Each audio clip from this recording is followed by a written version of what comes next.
وقال فرعون يا أيها الملأ ما علمت لكم من إله غيري فأوقد لي يا هامان على الطين فاجعل لي صرحا لعلي أطلع إلى إله موسى وإني لأظنه من الكاذبين.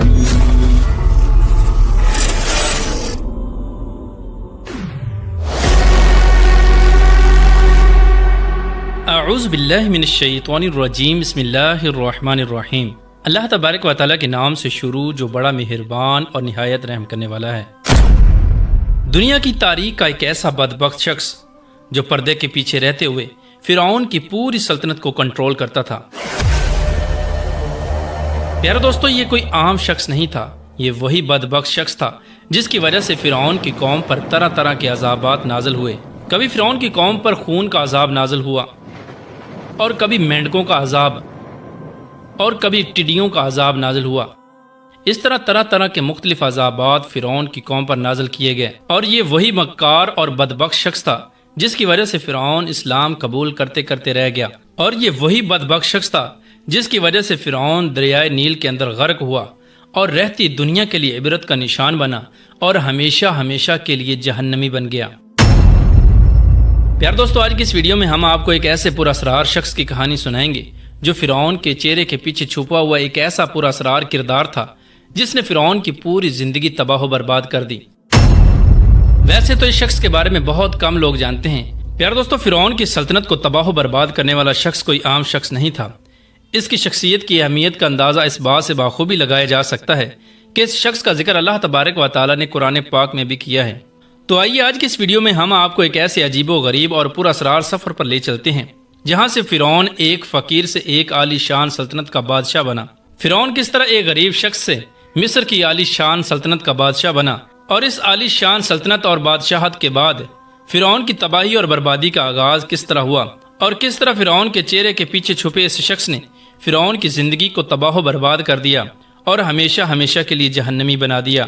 پیارے دوستو، ان تمام تر سوالات کے جوابات قرآن و حدیث کی روشنی میں آج کی اس ویڈیو میں ہم آپ کو بتائیں گے. لہٰذا آپ سے ہماری یہ گزارش ہے کہ ہماری اس ویڈیو کو اینڈ تک ضرور دیکھیے گا، اور آپ ہماری ویڈیو کہاں سے دیکھ رہے ہیں ہمیں کامنٹس میں ضرور بتائیے گا.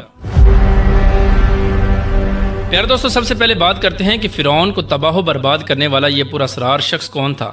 تو اس کے بارے میں روایات میں آتا ہے کہ یہ کوئی عام شخص نہیں بلکہ فرعون کا سب سے قریبی وزیر اور مشیر حامان تھا، جس کا ذکر قرآن مجید میں متعدد مقامات پر فرعون کے ساتھ حامان کے نام سے کیا گیا ہے. لیکن یہ حامان کون تھا اور یہ فرعون سے کس طرح ملا؟ اس کی کہانی اتنی ہی حیران کن ہے جتنا کہ فرعون کا انجام. پیارے دوستو، اگر تاریخ کی کتابوں کا مطالعہ کیا جائے تو روایات کے اندر یہ بات ملتی ہے کہ فرعون جو کہ مصر کی تاریخ کا بادشاہ تھا، شروع میں یہ انتہائی غریب اور محنت مزدوری کرنے والا شخص تھا. فرعون کا اصل نام ولید بن مصعب تھا. یہ اپنی روزمرہ کی زندگی میں محنت مزدوری کیا کرتا اور اپنی زندگی کا گزر بسر کیا کرتا، اور یہ اپنے دماغ میں یہ سوچ رکھتا تھا کہ یہ ایک عالی شان سلطنت کا بادشاہ بنے. ایک دن فرعون محنت مزدوری کرنے کے لیے روزمرہ کی طرح اپنے گھر سے نکلا،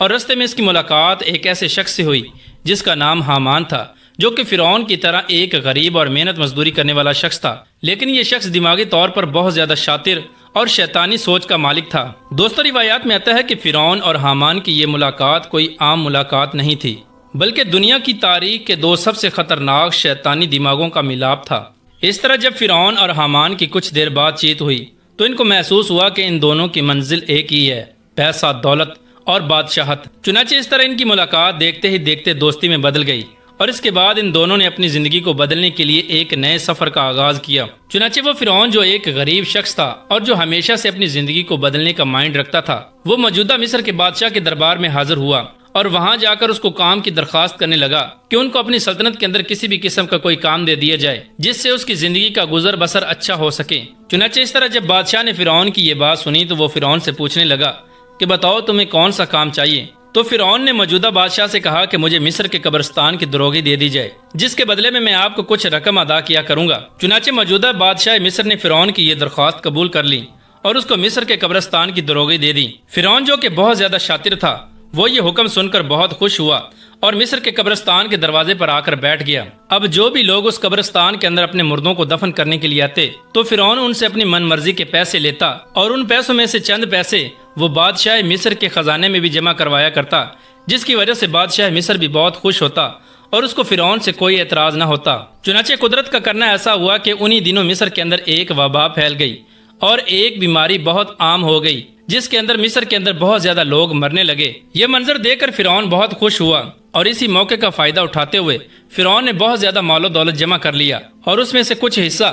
وہ موجودہ بادشاہ کے خزانے میں بھی جمع کروایا کرتا، جس کی وجہ سے بادشاہ مصر بہت زیادہ خوش ہوتا۔ اس طرح آہستہ آہستہ فرعون بادشاہ مصر کے قریب ہوتا گیا اور بادشاہ مصر اس کو اپنی خاص محفلوں میں بلانے لگا۔ اس کے بعد فرعون نے بادشاہ مصر کے سامنے ایک اور درخواست رکھی اور بادشاہ مصر سے کہا کہ اس کو مصر کے تمام تر قبرستانوں کی دروگی دے دی جائے اور اس کے بدلے میں وہ اور زیادہ مال و دولت بادشاہ مصر کے خزانے میں جمع کروایا کرے گا۔ یہ بات سن کر بادشاہ مصر بہت خوش ہوا اور اس نے خوشی خوشی فرعون کو تمام تر مصر کے قبرستانوں کی دروگی دے دی۔ اس طرح اب مصر کے تمام تر قبرستانوں پر فرعون کا قبضہ تھا اور جو کوئی بھی شخص اپنے مردے کو دفن کرنے کے لیے آتا فرعون اس سے اپنے من مرضی کے پیسے لیتا اور اس کے بعد اس کو مردہ دفن کرنے کی اجازت ملتی۔ اس طرح دن گزرتے گئے اور فرعون دن بدن امیر ہوتا چلا گیا، اور چونکہ فرعون بادشاہ مصر کے خزانے میں بھی بہت زیادہ مال و دولت جمع کروایا کرتا تھا، لہٰذا اس وجہ سے آہستہ آہستہ فرعون نے بادشاہ مصر کے دل میں بھی بہت زیادہ جگہ بنا لی۔ چنانچہ اس کے بعد ایک بار پھر سے قسمت فرعون پر مہربان ہوئی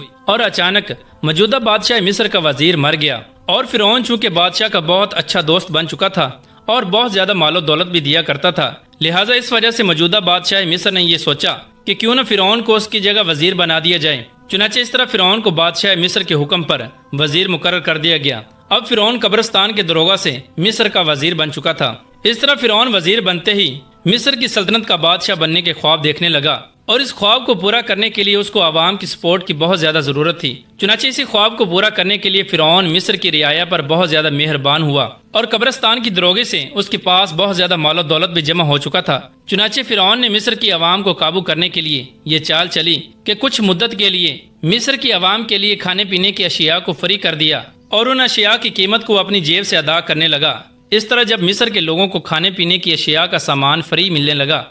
تو لوگ بہت زیادہ خوش ہوئے اور فرعون کو ایک نیک دل اور اچھا انسان سمجھنے لگے۔ اس طرح چند ہی دنوں میں فرعون نے مصر کی عوام کے دلوں میں بہت زیادہ جگہ بنا لی اور مصر کا ہر ایک باشندہ فرعون کے گیت گاتا پھرتا۔ چنانچہ ایک بار پھر سے فرعون پر قسمت مہربان ہوئی اور اب فرعون کی زندگی میں وہ دروازہ کھلنے والا تھا جس کا وہ بچپن سے خواب دیکھتا آ رہا تھا۔ چنانچہ قدرت الہی سے ایسا ہوا کہ مصر کا موجودہ بادشاہ بہت زیادہ بیمار ہو گیا اور موت کے قریب پہنچ گیا، اور اس بادشاہ کے پیچھے اس کا کوئی بھی والی وارث نہ تھا جو اس کی سلطنت کو سنبھال سکتا۔ چنانچہ ایک دن وہ بادشاہ اپنی موت خود ہی مر گیا۔ اس بادشاہ کے مرنے کے بعد کچھ دنوں کے لیے پوری سلطنت کے اندر سوگ کا اعلان کیا گیا۔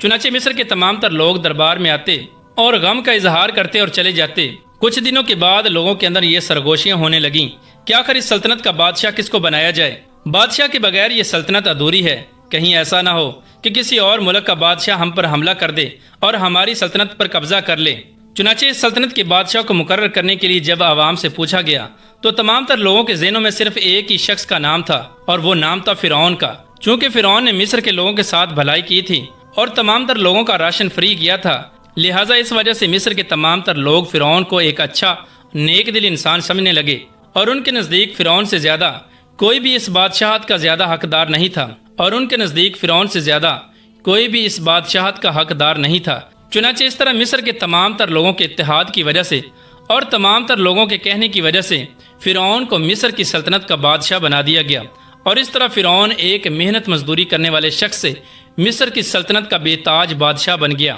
پیارے دوستو، یہ وہ وقت تھا کہ جب فرعون کا وہ خواب پورا ہوا جو فرعون بچپن سے دیکھتا آ رہا تھا، لیکن اب تک مصر کے لوگ فرعون کے جس چہرے کو دیکھتے آ رہے تھے وہ اس کا اصلی چہرہ نہیں تھا، بلکہ فرعون کے اصل چہرے کے پیچھے چھپا ہوا ایک شیطانی چہرہ بھی تھا جو کہ اب لوگوں کے سامنے آنے والا تھا۔ پیارے دوستو، اس طرح جیسے ہی فرعون مصر کا بادشاہ بنا اور تخت نشین ہوا تو اس نے فوراً اپنے دوست حامان کو مصر میں بلایا اور اس کو اپنا خاص مشیر اور وزیر مقرر کر دیا۔ فرعون اپنی سلطنت میں ہونے والے تمام تر معاملات کی مشاورت اپنے خاص وزیر حامان سے کیا کرتا، اور جو حامان کہتا فرعون وہی کام کیا کرتا۔ پیارے دوستو، فرعون مصر کا بادشاہ بنتے ہی اپنا اصلی رنگ دکھانے لگا اور آہستہ آہستہ بنی اسرائیل کے لوگوں پر ظلم و ستم کرنے لگا۔ فرعون کے دماغ پر دولت اور بادشاہت کا ایسا بھوت سوار ہوا کہ وہ انسانیت کے درجے سے نکل گیا۔ فرعون یہ چاہتا تھا کہ اس کو خدا سمجھا جائے اور اس کی عبادت کی جائے، اور ہر گھر کے اندر اس کا بت بنایا جائے جس کی صبح و شام عبادت کی جائے۔ چنانچہ ایک دن فرعون نے بنی اسرائیل کے تمام تر لوگوں کو جمع کیا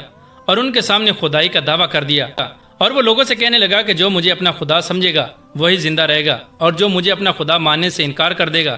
تو اس کو قتل کر دیا جائے گا۔ چنانچہ اس وقت مصر کے لوگوں کی ایک بہت بڑی جماعت نے فرعون کو اپنا خدا مان لیا اور فرعون کے سامنے سجدہ کرنے لگے، لیکن وہ مسلمان جو حضرت یوسف علیہ السلام کے دین پر تھے انہوں نے فرعون کو اپنا خدا ماننے سے انکار کر دیا۔ اور یہ وہ وقت تھا کہ جب فرعون کے ظلم و ستم کا آغاز شروع ہوا۔ فرعون نے ان تمام تر لوگوں کو سخت سے سخت سزا دینے کا حکم دیا جو لوگ فرعون کو خدا ماننے سے انکار کرنے لگے۔ چنانچہ جو شخص فرعون کو اپنا خدا مانتا اس کو زندہ چھوڑ دیا جاتا، اور جو شخص فرعون کو اپنا خدا ماننے سے انکار کرتا اس کو قتل کر دیا جاتا۔ اس طرح مصر کے اندر بنی اسرائیل کے مسلمانوں کا قتل عام شروع ہو گیا اور دن رات مسلمانوں کو قتل کیا جانے لگا۔ دن بڑھنے کے ساتھ فرعون کا ظلم و ستم حد سے زیادہ بڑھنے لگا، اور اس بڑھتے ہوئے ظلم و ستم کے پیچھے جو شیطانی چہرہ موجود تھا وہ فرعون کا خاص وزیر حامان تھا، چونکہ حامان نے ہی فرعون کو یہ مشورہ دیا تھا کہ جو شخص تجھے اپنا خدا مانے اسے زندہ چھوڑ دیا جائے، اور جو تجھے اپنا خدا ماننے سے انکار کرے اس کو قتل کر دیا جائے۔ پیار دوستو، اس طرح قتل و غارت کے باوجود بھی جب لوگوں نے فرعون کو اپنا خدا ماننے سے انکار کر دیا تو اس وقت فرعون حامان سے مشورہ کرنے لگا کہ اب کیا کیا جائے اور کس طرح یہ لوگ مجھے اپنا خدا مانیں گے اور میری عبادت کریں گے۔ اس وقت حامان نے فرعون کو جو مشورہ دیا وہ کسی انسان کو جانور بنانے کے مترادف تھا۔ چنانچہ حامان فرعون سے کہنے لگا کہ اگر تم یہ چاہتے ہو کہ تمام تر لوگ تمہیں اپنا خدا مانیں اور تمہاری عبادت کریں تو اس کے لیے سب سے پہلے تمہیں مصر کے اندر تمام تر دینی درسگاہوں کو بند کرنا پڑے گا، اور مصر کے اندر جہاں کہیں بھی دین کو سکھایا جا رہا ہے یا علم کو پڑھایا جا رہا ہے ان تمام تر اداروں کو بند کرنا ہوگا۔ چنانچہ حامان کی اس مشاورت کے بعد فرعون نے فوراً سے حکم جاری کیا کہ مصر کے اندر جتنے بھی لوگ دینی درسگاہیں چلا رہے ہیں ان کو فوراً بند کر دیا جائے، اور فرعون نے یہ حکم جاری کیا کہ جو کوئی بھی شخص مصر کے اندر دینی تعلیم سیکھے گا یا سکھائے گا تو اس کو قتل کر دیا جائے گا۔ چنانچہ اس طرح مصر کے اندر تمام دینی درسگاہوں کو بند کر دیا گیا، اور آہستہ آہستہ لوگ دین سے دور ہوتے چلے گئے۔ آنے والی نسلوں کو دین کا کچھ پتہ نہ تھا، اور آنے والی نسلیں اس بات سے بے خبر تھیں کہ ان کا حقیقی خدا کون ہے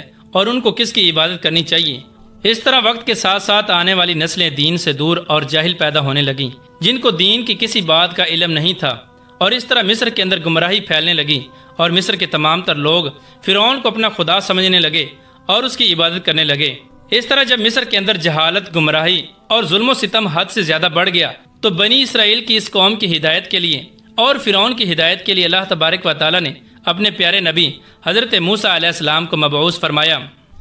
پیار دوستو، آپ کو بتاتے چلیں کہ مصر کے اندر جتنے بھی ظلم و ستم ہوئے، جتنے لوگوں کا بھی قتل عام ہوا اور جتنے بھی معصوم لوگوں کو قتل کیا گیا، یہ تمام تر مظالم حامان کے کہنے پر کیے گئے اور حامان کی مشاورت سے کیے گئے۔ بظاہر تو مصر کا بادشاہ فرعون تھا، لیکن مصر کے اندر تمام تر ہونے والے مظالم حامان کے کہنے پر ہوتے۔ اسی وجہ سے یہ کہا جاتا ہے کہ فرعون کے چہرے کے پیچھے جو چھپا ہوا شیطانی شخص تھا وہ حامان تھا۔ اسی وجہ سے تاریخ کے اندر فرعون سے بڑا جابر اور ظالم شخص حامان کو قرار دیا گیا ہے۔ چنانچہ جب حضرت موسیٰ علیہ السلام اللہ تبارک و تعالیٰ کے حکم کے مطابق قوم بنی اسرائیل کی ہدایت اور فرعون کی ہدایت کے لیے مبعوث کیے گئے تو حضرت موسیٰ علیہ السلام نے فرعون کو اللہ تبارک و تعالیٰ کی وحدانیت کی طرف بلایا اور ظلم و ستم سے باز رہنے کا حکم دیا اور ایک خدا کی عبادت کرنے کا حکم دیا۔ لیکن فرعون جو مال و دولت کے نشے میں دھت ہو چکا تھا اور جس کے سر پر بادشاہت کا ایسا نشہ سوار ہوا تھا کہ وہ کسی انسان کو انسان نہیں سمجھتا تھا، اس نے حضرت موسیٰ علیہ السلام کی کوئی بھی بات ماننے سے انکار کر دیا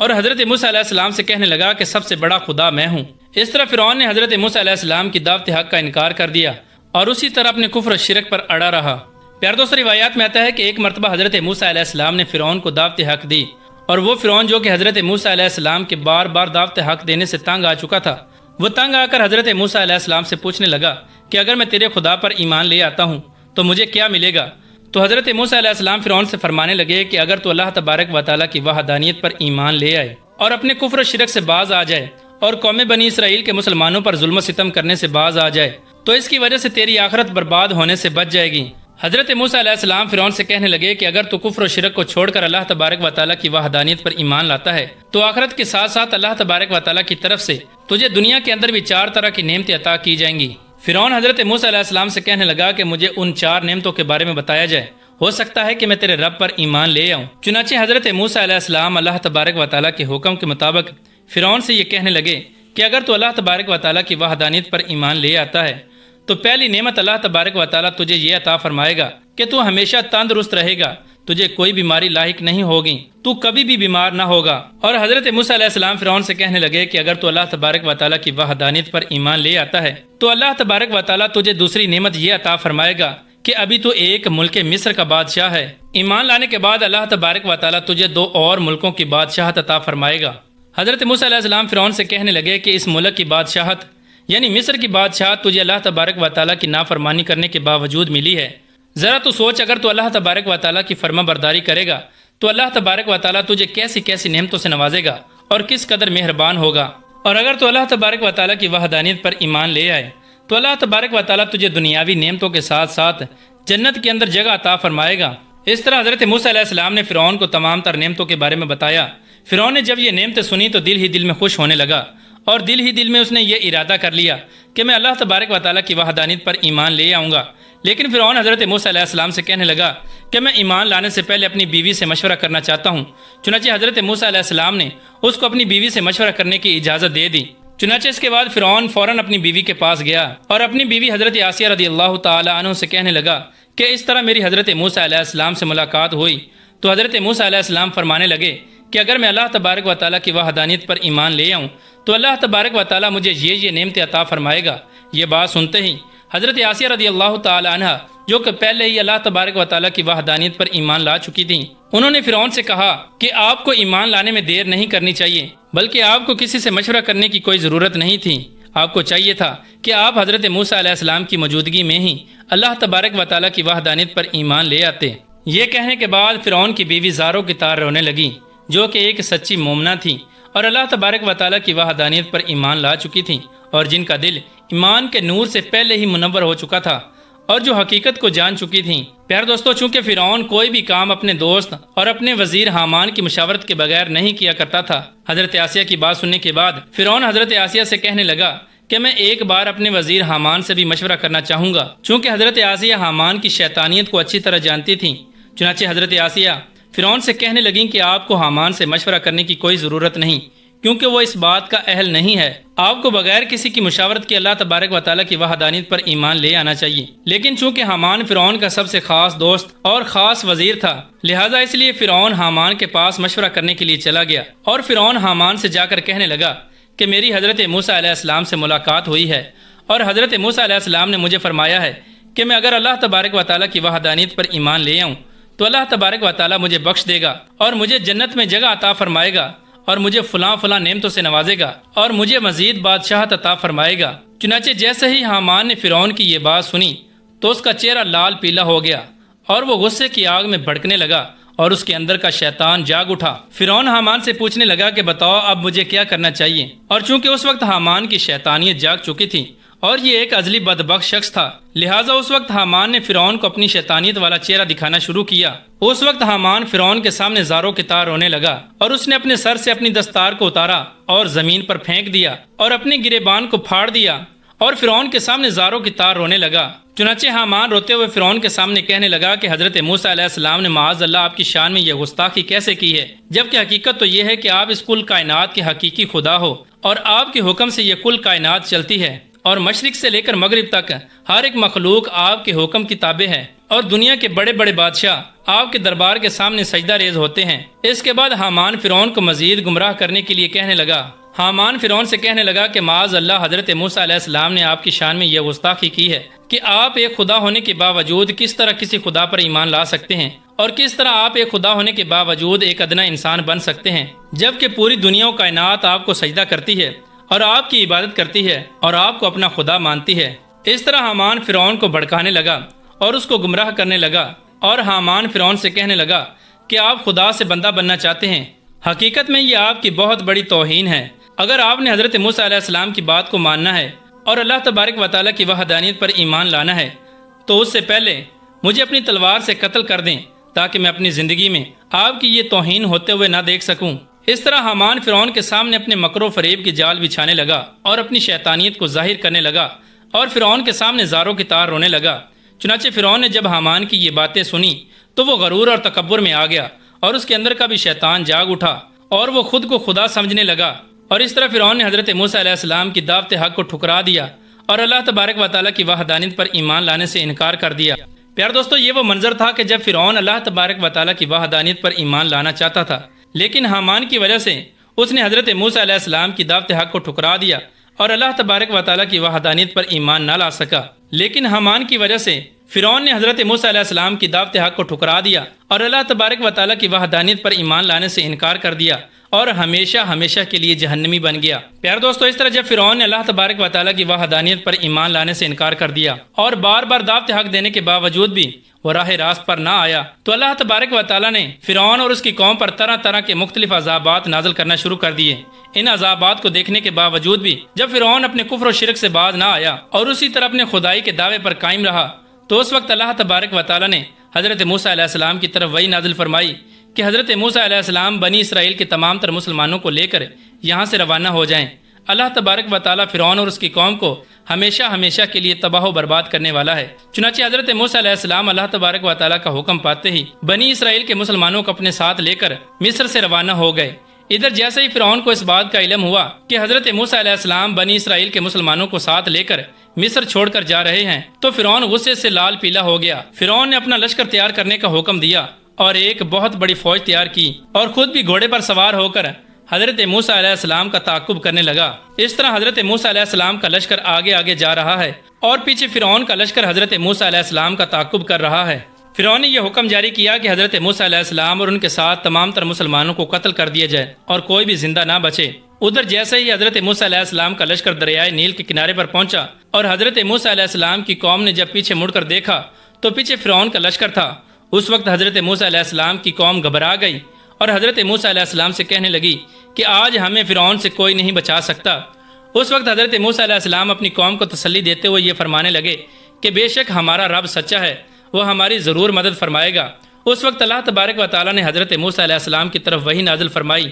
اور حضرت موسیٰ علیہ السلام کو فرمایا کہ اپنا عصا مبارک دریائے نیل کے کنارے پر مارو تو دریائے نیل تمہیں رستہ دے دے گا۔ چنانچہ حضرت موسیٰ علیہ السلام نے اللہ تبارک و تعالیٰ کے حکم کے مطابق ایسا ہی کیا۔ حضرت موسیٰ علیہ السلام نے اپنے عصا مبارک کو ہوا میں بلند کیا اور دریائے نیل کے کنارے پر مارا تو دریائے نیل میں سے رستہ بن گیا، اور بعض روایات میں آتا ہے کہ دریائے نیل میں سے 12 رستے بن گئے۔ چونکہ حضرت موسیٰ علیہ السلام کے ساتھ جو قوم موجود تھی وہ 12 قبیلوں پر مشتمل تھی، اسی وجہ سے اللہ تبارک و تعالیٰ نے ہر ایک قبیلے کے لیے الگ الگ رستہ بنا دیا تاکہ وہ تمام تر لوگ آسانی کے ساتھ دریائے نیل کو پار کر سکیں۔ اس طرح جیسے ہی دریائے نیل میں سے رستہ بنا تو حضرت موسیٰ علیہ السلام اپنی قوم کو لے کر دریائے نیل میں داخل ہو گئے، اور ادھر فرعون کا لشکر جو حضرت موسیٰ علیہ السلام کا تعاقب کر رہا تھا، جب وہ دریائے نیل کے کنارے پر پہنچا تو فرعون یہ منظر دیکھ کر حیران ہو گیا۔ اس وقت فرعون اپنی قوم کو گمراہ کرنے کے لیے ہنسنے لگا اور اپنی قوم سے کہنے لگا کہ دیکھو، میرے پہنچتے ہی دریائے نیل نے مجھے رستہ دے دیا۔ لیکن فرعون جس گھوڑے پر سوار تھا وہ گھوڑا تمام تر مناظر دیکھ رہا تھا، اور وہ دیکھ رہا تھا کہ کس طرح اللہ تبارک و تعالیٰ کے عذاب نازل کرنے والے فرشتے دریائے نیل میں داخل ہو چکے ہیں۔ چنانچہ فرعون نے اپنے حواریوں کو حکم دیا کہ وہ دریائے نیل میں داخل ہوں، لیکن تمام تر حواریوں نے دریائے نیل میں داخل ہونے سے انکار کر دیا، اور وہ فرعون سے کہنے لگے کہ پہلے تم اپنی سواری لے کر دریائے نیل میں داخل ہو، ہم تمہارے پیچھے پیچھے دریائے نیل میں داخل ہوں گے۔ چنانچہ فرعون جس گھوڑے پر سوار تھا وہ اپنے گھوڑے کو آگے بڑھنے کا حکم دیتا، لیکن اس کا گھوڑا دریائے نیل میں داخل ہونے کی بجائے پیچھے کی طرف بھاگتا، کیونکہ وہ اللہ تبارک و تعالیٰ کا عذاب اپنی آنکھوں سے دیکھ رہا تھا۔ پیارے دوستو، بعض روایات میں آتا ہے کہ اس کے بعد حضرت جبرائیل علیہ السلام ایک خوبصورت گھوڑی پر سوار ہو کر فرعون کے گھوڑے کے قریب سے گزرے، جس کے بعد فرعون کا گھوڑا اس گھوڑی کا تعاقب کرتے ہوئے دریائے نیل میں داخل ہو گیا۔ جس طرح فرعون اور اس کا لشکر دریائے نیل کے درمیان میں پہنچا تو ادھر دوسری طرف حضرت موسیٰ علیہ السلام اور ان کا لشکر دریائے نیل پار کر چکا تھا۔ اس وقت اللہ تبارک و تعالیٰ نے دریائے نیل کو حکم دیا کہ وہ آپس میں مل جائے۔ چنانچہ دونوں طرف سے سمندر کا پانی آپس میں ملنے لگا۔ اس لشکر کے اندر فرعون کا وہ بدبخت دوست اور فرعون کا وہ بدبخت وزیر حامان بھی شامل تھا، جس نے فرعون کی تمام تر زندگی کو تباہ و برباد کر دیا، اور جس کی وجہ سے فرعون نے خدائی کا دعویٰ کیا، اور جس کی وجہ سے فرعون نے اللہ تبارک و تعالیٰ کی وحدانیت پر ایمان لانے سے انکار کر دیا۔ آج وہ وقت آ چکا تھا کہ جب یہ لوگ اپنے انجام کو پہنچنے والے تھے۔ پیارے دوستو، روایات میں آتا ہے کہ جب فرعون غرق ہونے لگا